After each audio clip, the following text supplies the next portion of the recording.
The views and opinions expressed in this broadcast do not necessarily reflect or represent the views and opinions of WBGR Network.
Good morning, good morning, good morning. Hi, guys. This is Get It, Got It Good. I'm your host, Michael Wilhite Carter, and welcome to another lovely day during this quarantine COVID season. You guys, I hope you are keeping yourselves entertained, well energized, do some activities, keep your mind right. This is the time that we can use for our benefit. So definitely you guys do that. But today I am excited because I have my uncle on the show today, you guys. And a lot of you guys go, why would you have your uncle? Well, this is a very interesting man, and you guys will get to learn about him as I will, because growing up I wasn't allowed to know a lot about his position.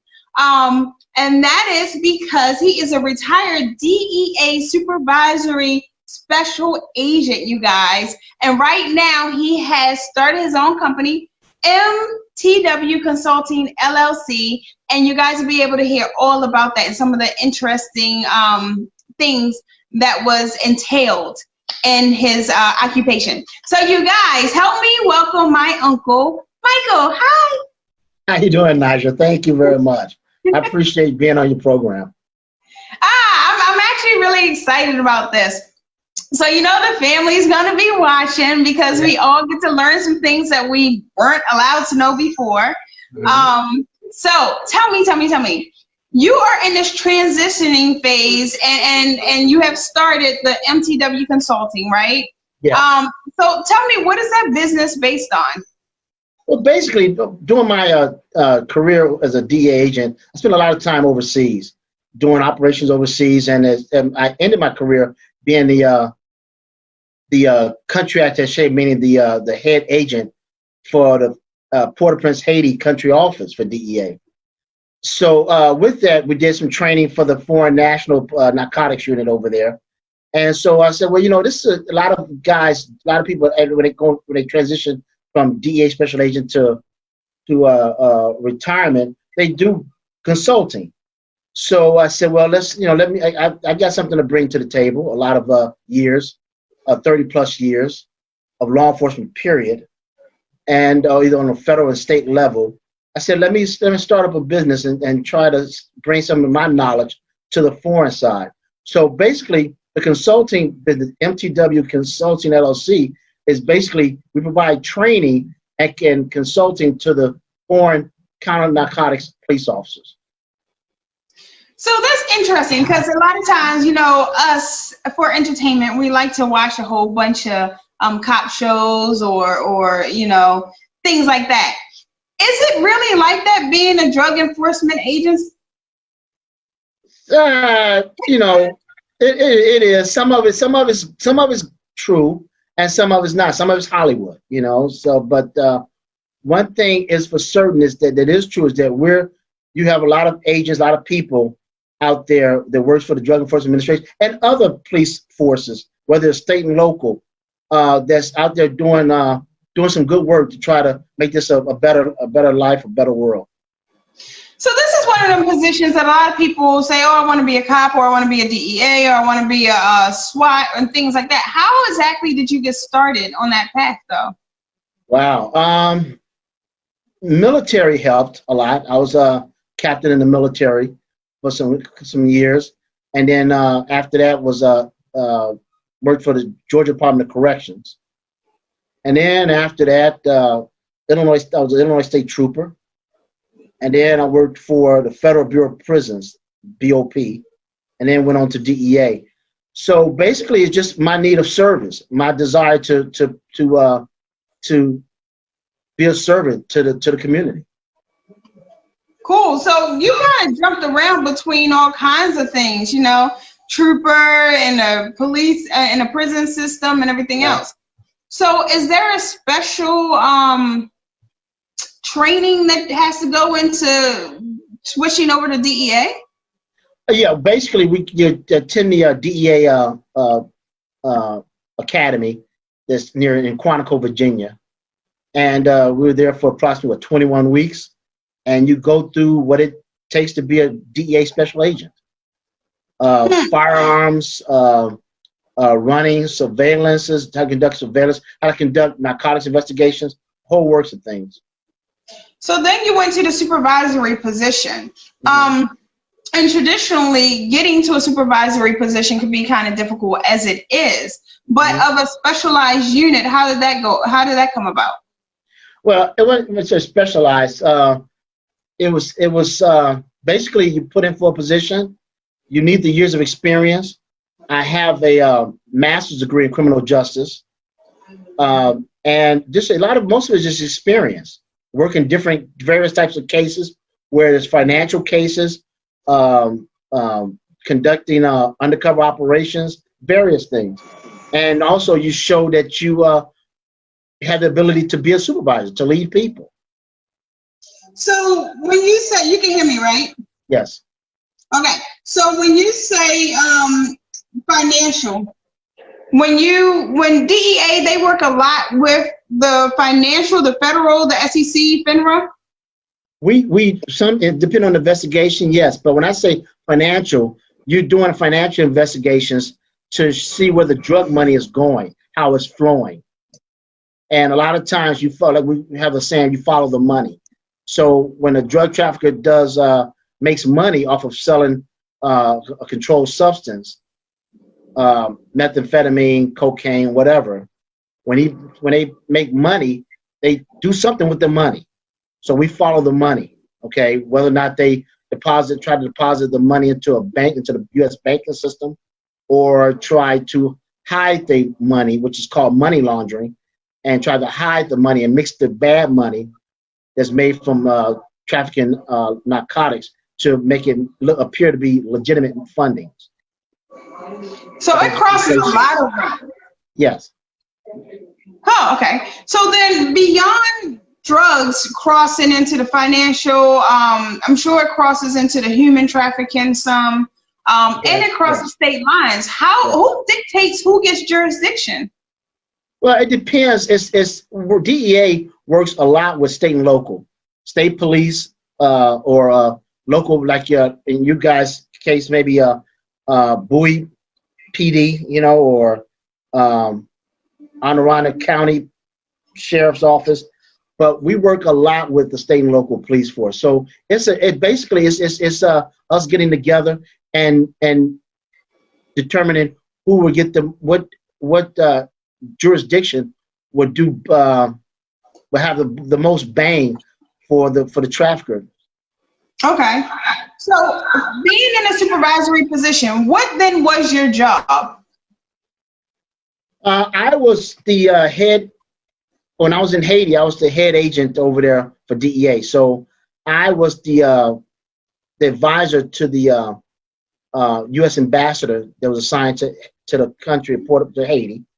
I was the DEA's, the Department of Justice, lead liaison to the government of Haiti and their police force.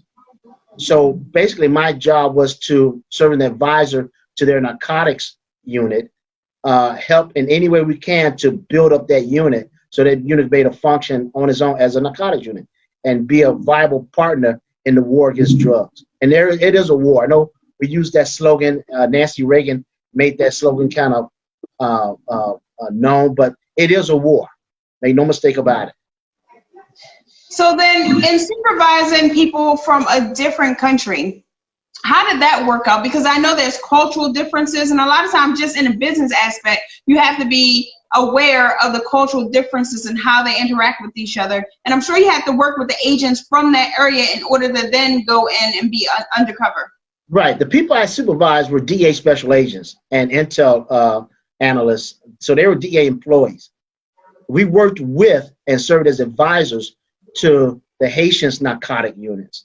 So basically, we tried to make them a better unit by way of training, by way of mentoring, and by way of just making Haiti a better partner in developing their ability to enforce the rule of law. Okay. So what are some of the trainings then that they will undergo? I'm taking there's arms trainings, but are there intellectual trainings as well as like how to assess the situation, how to handle? Oh yeah, yes. So we were to conduct the training ourselves, or we were bring in other training groups from DEA or HSI or U.S. Customs, and they would train them on various things: how to conduct investigations, how to do report writing, how to conduct surveillances, how to do intelligence analysis. So yeah. Okay, so once that is all done and you've been in that position for a while, you finally retired. How good does that feel? Woo, good. Because before you were globetrotting, basically. You were here, there, everywhere. People didn't necessarily know your whereabouts and when you were going. But now you're more stabilized. Has that transition been good for you, or is it kind of like boring? No, it's not boring. There's a lot of things to do around here. There's a lot of little activities that I wanted to get involved with. For a lot of volunteering work. I volunteer with the Red Cross. Volunteer with my church, with their food basket, food pantry program. It's a lot of things to do. A lot of things to do around the house. You know, to spruce up the house. A lot of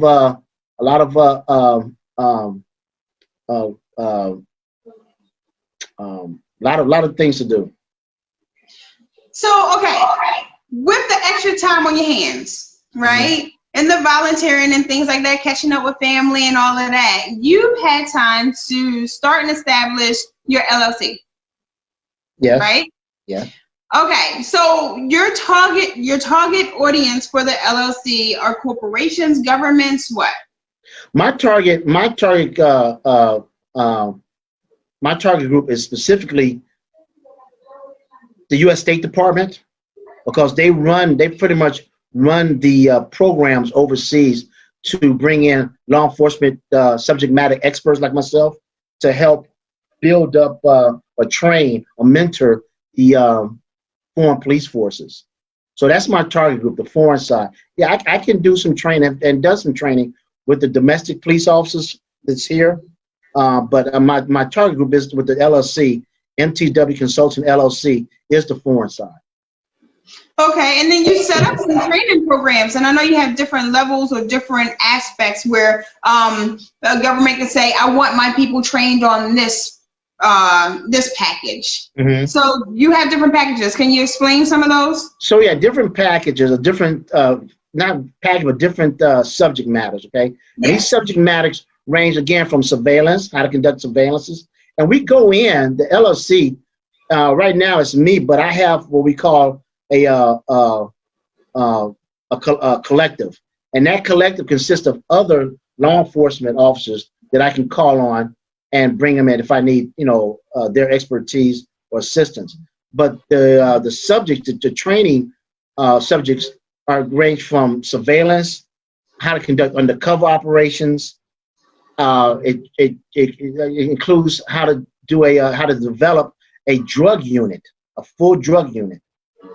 So we go in, do an analysis, and we also look at their cases too. We always have the capability of looking at their cases and do a case analysis and see if any of those cases can be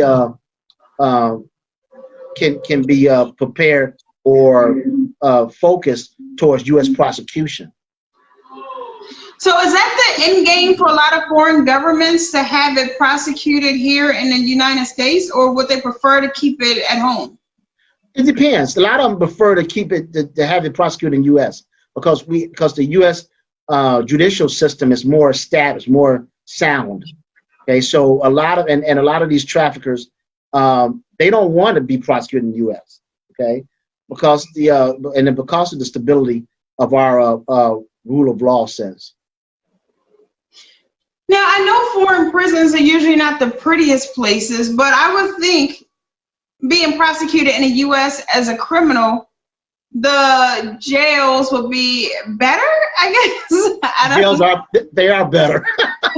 I mean, that's terrible to put it that way, jails being better. Jail is jail, but if you look at like a hole in the room versus like an established four walls with the bars and everything, I would think our system is more humane. The jails are better. We're a lot of the countries are not as professional as we are, but that goes through years of, because you look at history, our jails have not always been this professional. It comes with time. It's coming with time and learning how to implement rules and making things better by way of training and selecting the right type of people to be policemen or police officers or jailers. Well, if you ask some of the criminals and things in our country, though, they don't like the system. They don't like the judicial system, the jails. But it is what it is. You do the crime, you pay the time, right? Right. And the bottom line is nobody likes to be told what to do. Nobody likes to be constrained. Nobody likes to be locked up. I mean, I guess so. So you guys, stay tuned for a little while. We're going to take a brief break here, and we'll be right back with Michael Wilhite.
During that brief commercial break. So I want to jump right back in. We were talking about, the politics and having criminals, or what is it called? You're innocent till proven guilty.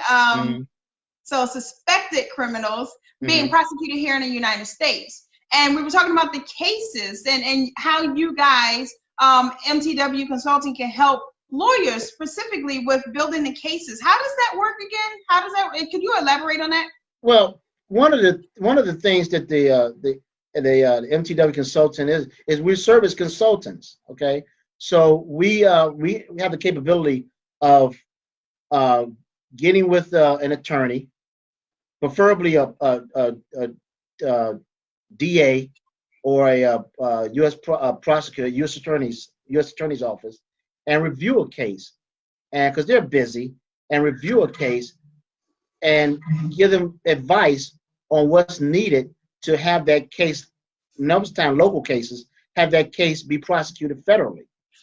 Because remember, you have special agents that got over some 30 plus years of experience on how to develop cases, investigation. Okay. And doing that helps the district attorney for the state and local prosecution. That helps them. A lot of district attorneys or state and local police forces, it benefits them to have their cases go federal. Because in a lot of cases, a lot of instances, the federal guidelines are much stricter than your state and local. Not all the time, but a good chunk of the time, most of the time, is stricter.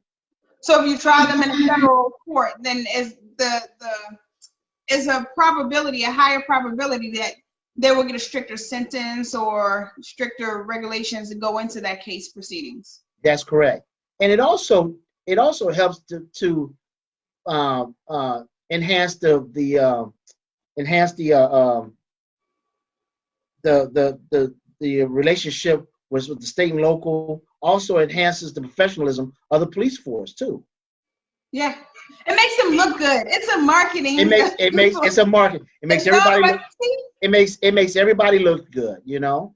Even policing is a PR thing. Yes, I'll put it that way. Yes, it is. To be nice. Yes, it is. So speaking about PR, I know police forces, police departments, DEA, feds, all branches do marketing toward recruitment. So as far as an up-and-comer, somebody who watches like CSI or whatever crime shows and say, oh, I want to do that one day, how would they go about becoming a DEA agent, and what are some of the qualifications or background they would need? Well, right off the bat, you need a bachelor's degree, specifically for DEA. The DEA is a branch of the U.S. Justice Department, okay? But you need a degree. The individual will need a degree, and it can be in any discipline. It doesn't necessarily have to be in criminal justice, but you definitely need a bachelor's degree, and you need a clean record. Okay, you can't be a convicted felon, you know, or you definitely can't be someone that's been charged with domestic violence. Okay, a military background helps a lot. Not necessarily needed, but helps a lot. Military background helps a lot. Other law enforcement experiences help a lot.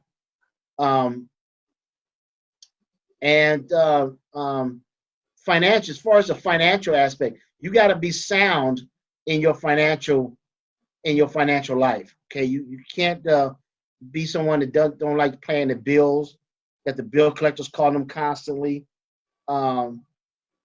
Not willing to work. If you do fall back, we all get to that point, some point, be willing to contact the creditors or whatever and work out a payment plan and really live by it, But you just be a good citizen. Yeah.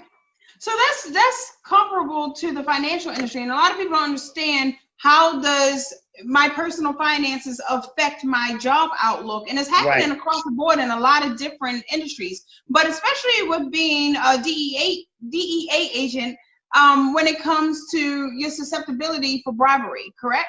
Correct. That's very correct, because you do come across dealing with large sums of money, in addition to actually dealing and handling with narcotics. And you got to clearly understand that the clientele, the targets that the DEA go after, these are cartel level individuals. These are not, the kids just standing on the corner. Although at some point they may play a role in bringing down or affecting the rest of that cartel. But that's our clientele, the middle to upper echelon individual. And as far as the organization, transnational organizations, these organizations can have an effect on worldwide, trafficking. So you're talking about the big boys, the leaders, isn't it dangerous though? How would somebody, because I know like with the military, families may have issues with their kids going into the military because it's a dangerous job. It could be. Same thing with this line of work. What would you tell a family of somebody who is looking to go into this? Because I know, like yourself, you traveled a lot. So what would you say to a family who's trying to be supportive? Well, I mean, traveling is definitely part of the job, and so you definitely need someone.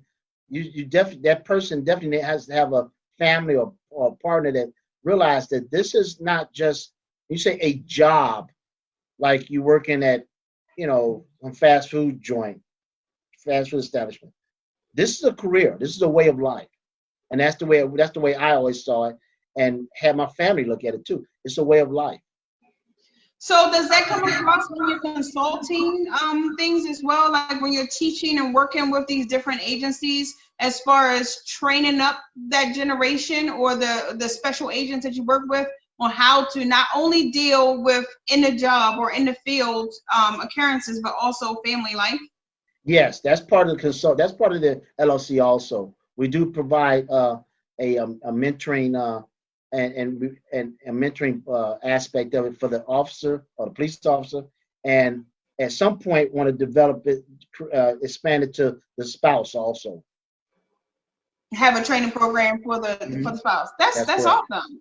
That's correct. So with your different I call them packages, you call them.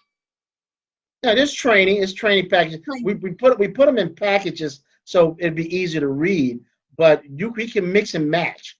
It all depends on what we find the needs are for the agency. Okay. Yeah. So then when you sit down, agencies have the option to sit down and to customize a training that is just for them and their people, right? Mm-hmm. So we come in and we do an analysis. We come and talk to the chain of command and conduct and do an analysis and see how we can expand or influence or help the department or the individual unit or the officers themselves. And you're not limited just to one geographical area? Oh no, worldwide. Worldwide. So then what about the language barriers and things like that? I have on staff translators or interpreters.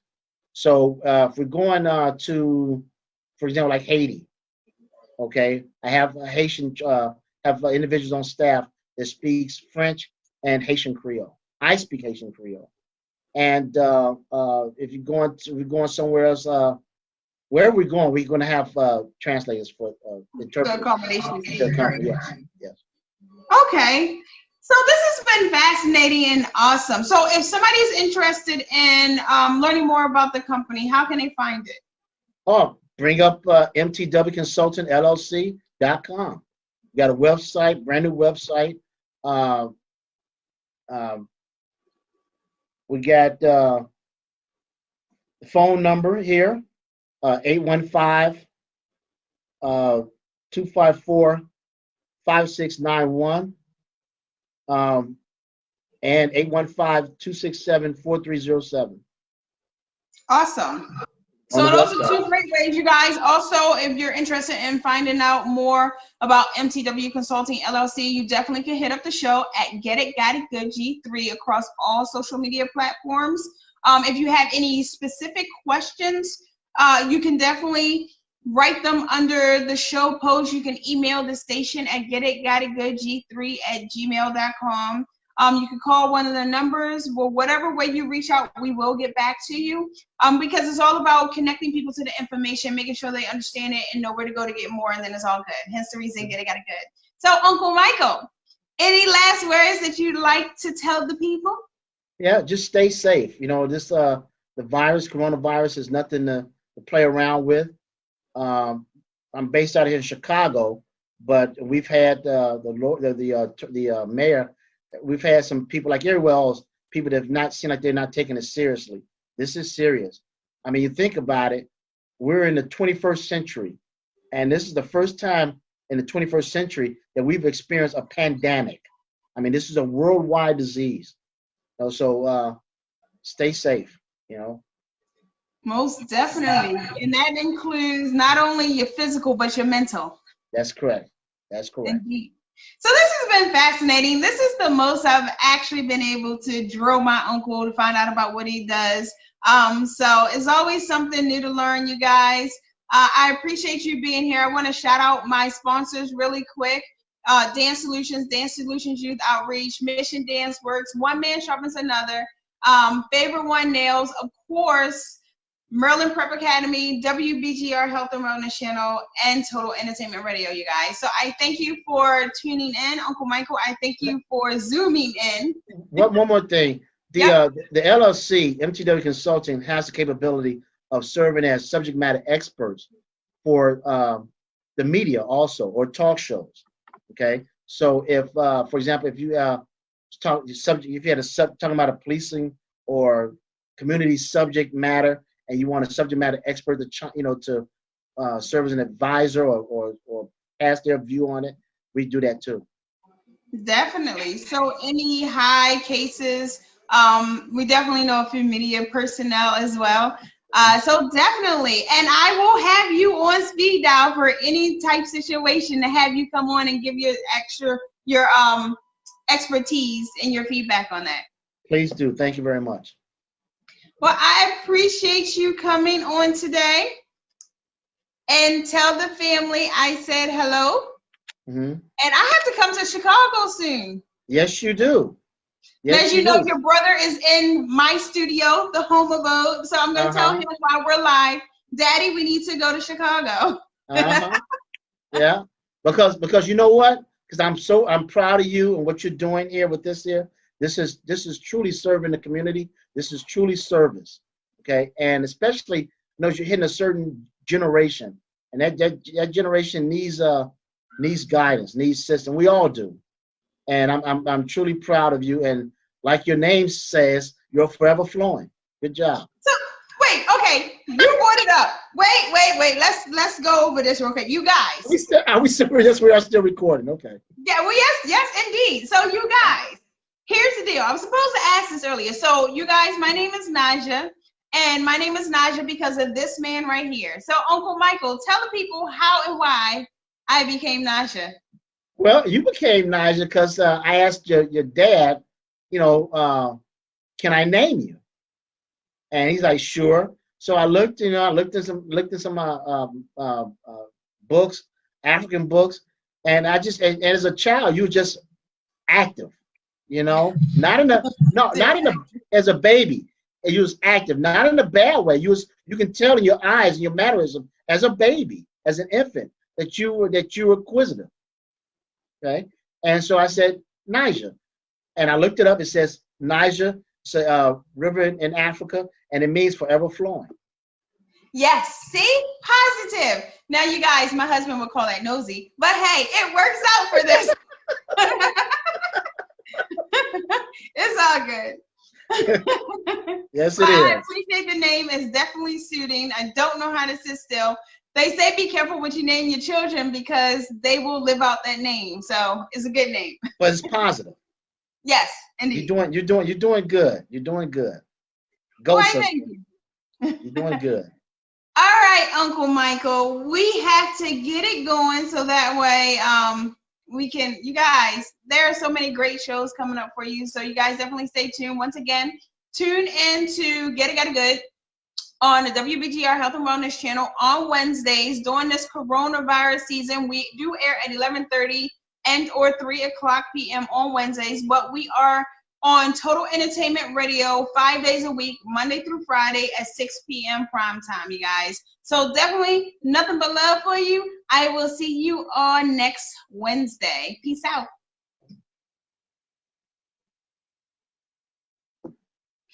All right, Oakland.